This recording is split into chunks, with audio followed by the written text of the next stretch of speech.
Download the BCSN Plus app today. To high school hoops, Central Catholic hosting St. John's, coming off a big win over Brother Rice. Irish guard Manny Johnson pull up on the wing, bottoms Central up 5 early. Titans trying to get something going before halftime. Coy Hammock on the break. Yam time! From the gridiron to the hardwood, Hammock makes plays. Irish get defensive in the second half.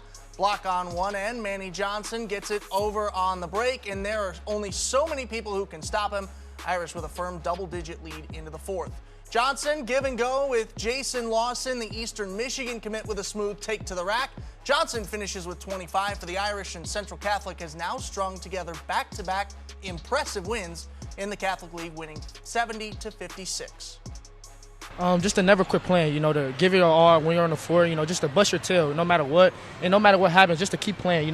There's more possessions in the game than you think. So just no matter what, just keep fighting. Yeah, we're built off scars. We have a lot of energy right now and injuries in our team. So we know we have a lot of heart. We have a lot of fight to our team. So, height can take you so far. But, when you have heart, anything can be done. It's a blessing. It's a confidence booster.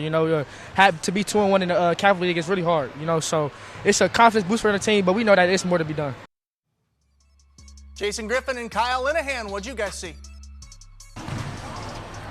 Well, we knew coming into this game, Kyle, it should be a very electric game. It was a good crowd right before Christmas, and Central Catholic comes in here off the big win against Brother Rice, and they delivered another big win against St. John's. They sure did. Two really tough opponents back-to-back here, and Central brought it in both games. They're high-level athleticism, high level of effort from Central Catholic in both games. They deserve both those wins.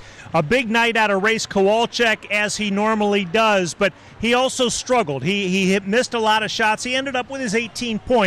Not surprising there, but Central did a nice job against him. They sure did, yeah. All credit goes to Central Catholic on that one. They did a lot of switching on him. They were physical with him, really made him earn every single one of his touches and his scores. Three-pointers were not falling tonight for St. John's. They struggled in that area. On the other end, Manny Johnson, what can you say? Defensively, he was fantastic. He ended up with 25 points. Yeah, you saw on the stat sheet how he was leading his team in a lot of different categories. Also unselfish on the offensive end. He's a heck of a player and one that is really going to lead Central Catholic to great things this year. The big story here tonight, St. John's falls for the first time tonight, or on the season, excuse me. They're now 6-1. For Central, they get another big W. They're 2-1. Central Catholic with a nice win tonight at home against their rivals from St. John's.